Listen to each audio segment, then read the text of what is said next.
The Newsday continues here on One News Now. I'm Charles Lejano. We have some breaking news. Senator Bongo denies reports that he will withdraw his candidacy for Vice President today. Go confirmed this in a message sent to News 5. However, the senator also asks the public to watch out for developments in the coming days. Recall that in his recent trip to Antipolo, Go revealed that certain changes in the polls might happen soon and also hinted at his possible withdrawal from the VP race. A known ally of Davao City Mayor Sara Dutertes is confident about her chances of winning a national post. Following Sara's withdrawal of her re-election bid, speculations have spread about her likely plan to run at the national level. In any case, Albay's 2nd District Representative Joey Salceda says the presidential daughter's chances are golden. He claims that 20% of the younger Duterte supporters said they will vote for Vice President Leni Robredo, following pronouncements that Sara would not seek the top post. Salceda further claimed that this 20% will reinstate their support for Sara if she decides to run. 20% of what she lost went to Leni. I think they will come back to their original repository, because that was their original predisposition, is to vote for her. COMELEC needs to determine whether presidential aspirant Bongbong Marcos had an intent to defraud when he filed the COC despite violating the tax code. That's according to election lawyer Alberto Agra in an interview with the Chiefs. Agra said to cancel Marcos's presidential bid, petitioners need to prove that Marcos deliberately attempted to misrepresent his certificate of candidacy. However, Agra also pointed out that the COMELEC might not have the authority to make this distinction on their own. Ang dilemma ngayon would be, may authority ba ang Commission on Election to determine if it's a crime involving moral turpitude? Number 2, may authority ba ang Commission on Election to say na carried yung accessory penalty of perpetual disqualification? But again, the debate again is it might be a judicial issue rather than an issue within the authority of the Commission on Election. 70 families are temporarily sheltered at the malaria-covered court in Kalokan after losing their homes in a fire early this morning. Here's the rest of the story. Residents of Ilang-Ilang Street in Malaria, Barangay 185 in Caloocan City were awakened by a raging fire early this morning. The flames quickly spread over the houses in the area, most of which are made of light materials. Resident Jonel Motoya says the fire was already huge when their family woke up. Nakulong pa nga po kami sa loob kasi nakalak po yung papasukan namin. Di po, tinadyakan, hirap pa po kami makalabas doon. Dahil pa po namin sa loob. Ano ka nakalabas? Tinadyakan po yung pinto. Meanwhile, Gemma Salomon said she was jolted awake by the loud shouting of their neighbors. May nagsisigawan po. Akala ko kasi may nag-aaway. Pag tingin ko po sa taas namin, ang lakas na ng apoy. Lumiliyab na po. Initial investigation by the Fire Protection Bureau found that the fire started at around 1 in the morning before quickly reaching first alarm. It took firefighters almost 2 hours to hose down the fire due to the narrow alleyways in the area. 15 houses were razed, affecting 70 families. Mga kwan po, 10-15 na houses. Maliliit lang naman po na bahay. Family, sir? Maliliit lang po. Mga average na floor area ng bawat bahay, mga kwan lang po, mga 10 square meter lang po. 2 children also remain missing in the aftermath of the fire. One is a 7-year-old girl and the other is a 7-month-old boy. Pinasok namin yung bahay nung magulang, ng dalawang bata. Kaya lang po, wala sila sa loob. Kasi yung tinitirhan nilang kwarto, hindi po nasunog pero napasok po siya ng usok.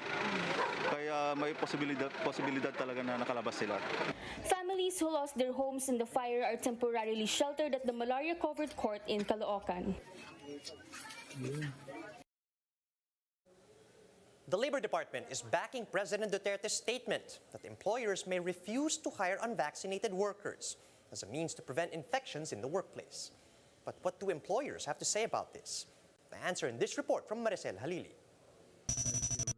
President Duterte has warned employers not to fire their unvaccinated workers. Duterte noted that doing so will be in violation of the law.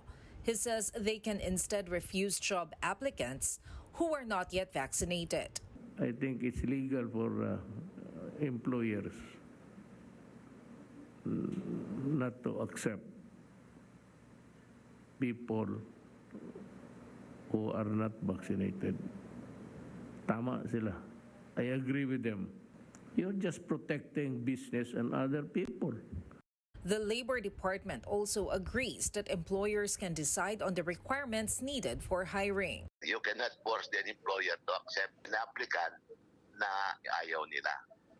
Kahit na very qualified yung applicant, kung ayaw ng employer, wala kang magagawa. That is the privilege of the employer to select the employees that he will accept.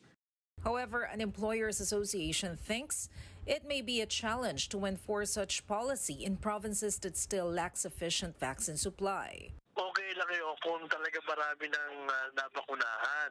Pero sa ngayon, mape-prejudice naman hindi naman nila kasalanan. To boost the country's vaccination program, a National Vaccination Day will be held from November 29 to December 1. The objective is to administer 15 million jabs in 3 days. This is to ensure that the average daily attack rate of the virus will remain under low risk. For News 5, Maricel Halili, We Are One News.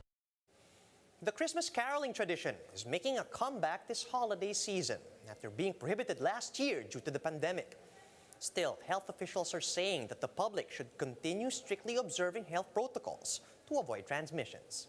Camille Samonte with the story.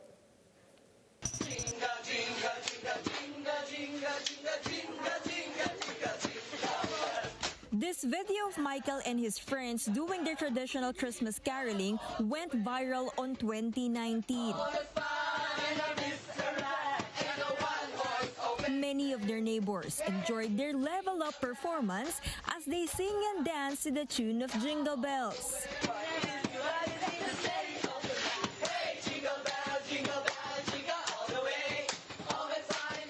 But when the pandemic came in 2020, the group had to stop their yearly tradition. May plano po talaga kasi kami last year na magsusuot kami ng PPE, kaso sa sobrang higpit nga po ng patakaran dito, bawal lumabas, kaya parang nag 50-50 kami na kung itutuloy ba or hindi. That's why Michael and his friends were delighted upon hearing that Christmas carolings will now be allowed in areas under Alert Level 2. We're very glad po kasi po at this time po pwede na pong makapag-caroling.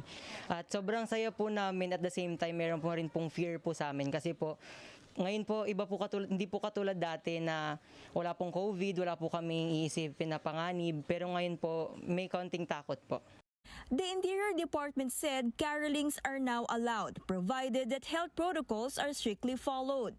Carolers must also be fully vaccinated if the venue is indoors, which is also subject to the establishment's capacity. Pag mga caroling na po kami ngayon, maninibago po kami kasi kailangan po namin mag-face mask, tapos kailangan din po namin siguro mag-face shield. Children would also be allowed to participate as long as accompanied by a parent or guardian. Alam naman natin yung mga bata sabik na sabik yan. So, siyempre, yung mga organization, dahil this is some sort of fundraising at saka para makatulong din sa gift-giving, para naman ma-feel natin yung true spirit of Christmas.